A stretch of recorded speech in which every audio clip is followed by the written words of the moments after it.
But first in the news, the showdown over the federal budget has begun in Washington. The House has passed a bill that includes serious cuts to the federal budget. As a matter of fact, I understand they're lining out Planned Parenthood, which will come as a blow to that organization. But now this bill heads to the Senate, and if the two parties can't agree, there could be a government shutdown. John Jessup has more. The public relations campaign will be in full force this week, with Republicans eager to step up to the mic and show voters they got the message. Read my lips. We're going to cut spending. And Democrats chomping at the bit to paint the Republicans' $61 billion in proposed spending cuts as out of touch. Are we going to take a weed whacker to education funds in this country while we let millionaires continue to deduct interest on their second home? That doesn't seem to be the right priorities. The spending bill, which passed the Republican-controlled House along party lines early Saturday morning, now goes to the Senate, where it will face major opposition from Democrats. If I have anything to fault with the House approach to it, I think they went too far in their cuts. The bill aims to trim the fat and shrink the size of the federal government, with cuts to public broadcasting and NPR, the Environmental Protection Agency, health care reform, and Planned Parenthood. Why on earth are we given $363 million in taxpayer funds every year to Planned Parenthood? Pro-life advocates say the pressure is on the Senate to follow suit. This may be a several-step process that even if we don't win this time, we need to come back again and continue our efforts to defund the largest abortion provider in the United States. Democrats have seized on Republicans' proposed cuts to Homeland Security and Border Patrol and have already labeled them as simply dangerous. With such big differences in what to cut and a veto threat from the White House, many are concerned about a possible government shutdown. It's good for political rhetoric to talk about a government shutdown, but I don't know anybody that wants that to happen. It is a fever pitch race against the clock. Lawmakers are in their home districts all this week, which only leaves a few days for the House and Senate to reach a deal before government funding dries up on March 4th. John Jessup, CBN News, Washington. Thanks, John. If your family is bankrupt, you don't go out and buy a whole lot of orchids to spread around the house. You just don't do it. You don't go out for expensive restaurant meals. You don't do it. Well, the government is going out for expensive things that they don't need. They don't need NPR, and they don't need Planned Parenthood. Certainly, America does not need Planned Parenthood, $360 million a year. We don't need it. The country is bankrupt. You can't keep spending money like that. So let's not talk about the severity of the cuts. Let's balance the budget so we can start paying down the national debt so we're not, loading these burdens upon our children and grandchildren. Anyhow, I know the interest groups will be screaming, but if they can't get it from the private sector, they shouldn't get it, period. So let's see what happens. Let's hope that we don't have a government shutdown. That doesn't look too good. But nevertheless, I hope the Republicans hold the line. We need fiscal discipline. Lee Webb has the rest of our top stories from the CBN Newsroom. Lee? Pat, the Obama administration has revised protections for health care workers who have a religious or moral objection to performing abortions. The U.S. Department of Health and Human Services has stripped away some key provisions of the so-called Conscience Clause. It has left intact the procedures for registering and investigating complaints by healthcare workers who say they've been forced to perform a procedure against their conscience, but it's also limited the kinds of services medical personnel can refuse to perform under the Conscience Clause. Moderate Republicans in Wisconsin have offered a compromise in the battle over the collective bargaining power of state employee unions, but Wisconsin's governor isn't backing down. We're broke. We got to balance the budget. And the only alternative is to say 5,500 state workers next budget could be laid off, 5,000 to 6,000 teachers and local government workers could be laid off. I don't want to lay anybody off, and I don't think that's a good alternative. So for us, we're going to stay on the side of saying, give them the tools, give them the modest opportunity for local governments as well as the state to balance their budget, and then we're going to stay firm on that. Governor Walker says the Democratic senators who fled to Illinois have failed to do their jobs by running away from the debate. The protesters continued, though, over the weekend. Democrat, Republican, all of us, this is important because we can't sustain this spending anymore. We can't. Since the 90s, our salaries in Wisconsin, the average teacher salary has fallen all the way to 28th in the nation. We're below average. Liberals say Wisconsin Republicans are just trying to bust the union. President Obama's 2008 campaign group called Organizing for America sent busloads of protesters to Madison to join in the rallies against the budget bill. Conservative critics say government employees, though, have not had to sacrifice the way many private employees have because of their power through collective bargaining. And they say governments just can't afford to pay high benefits at taxpayer expense any longer. Pat? Well, I think it's time, and it's going to be tough, but it's time. In the years gone by, the unions, the trades unions, the various workers' unions, they were totally against government employees having the rights of collective bargaining because they can hold the government hostage. Then they, in turn, can use their power and authority to sway votes for the people they want to have elected in office. And it's an incestuous thing that should be stopped. But they have gained enormous power, and these government employee unions have gained a huge amount of money for their members. And again, these states are broke, like California and others. They're bankrupt. So let's face it, we can't keep it going. So hats off to the governor of Wisconsin. Hold your ground, and I hope you're successful. Lee? Pat, the son of Libyan leader Muammar Gaddafi, is warning of a civil war in his country. The unrest has now spread to the capital city of Tripoli.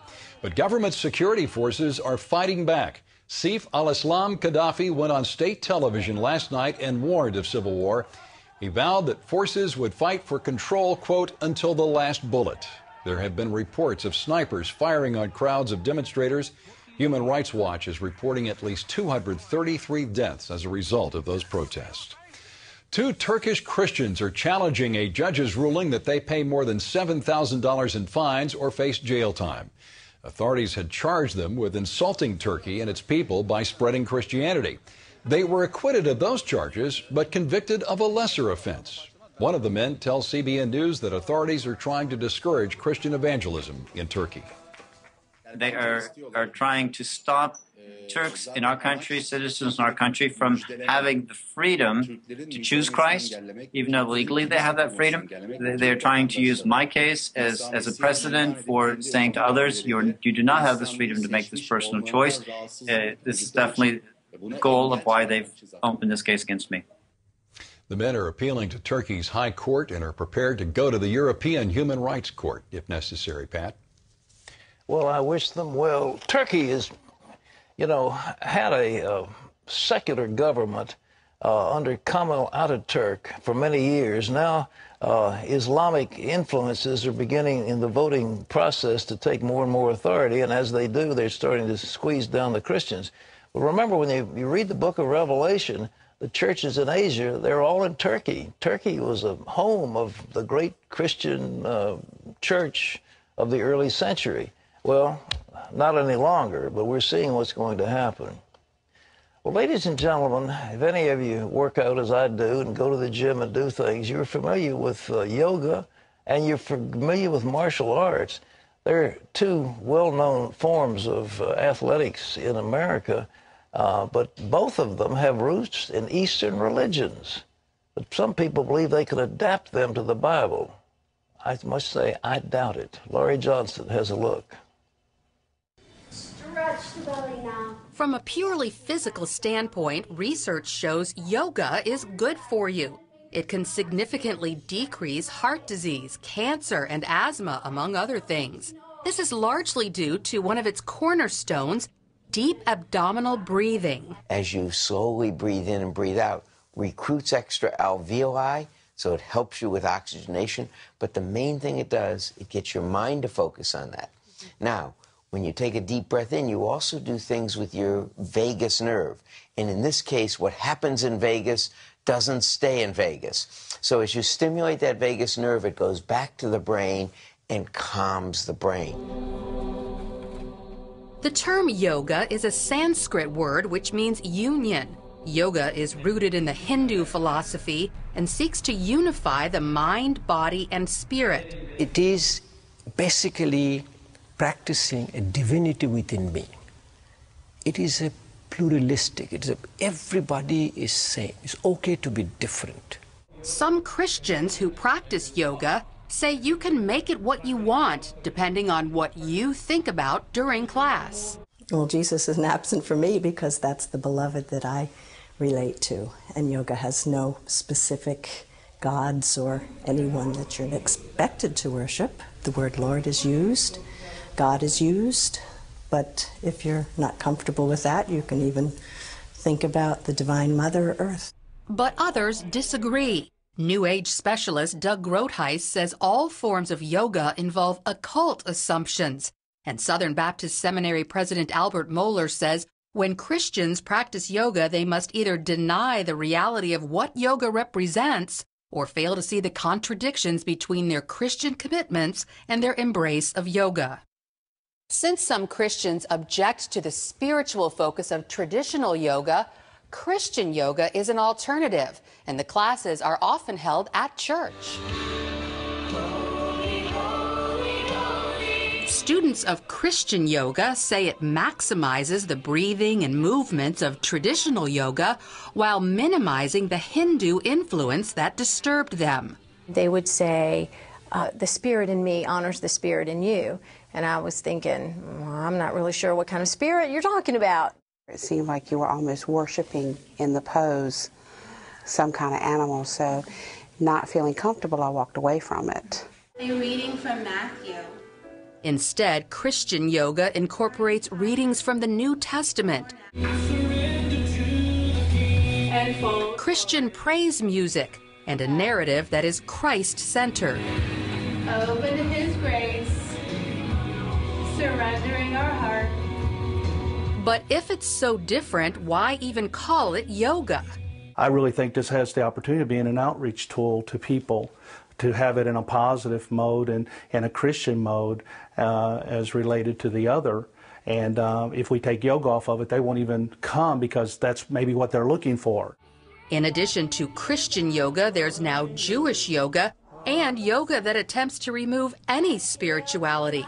In fact, now the Hindu American Foundation has launched a campaign called Take Back Yoga.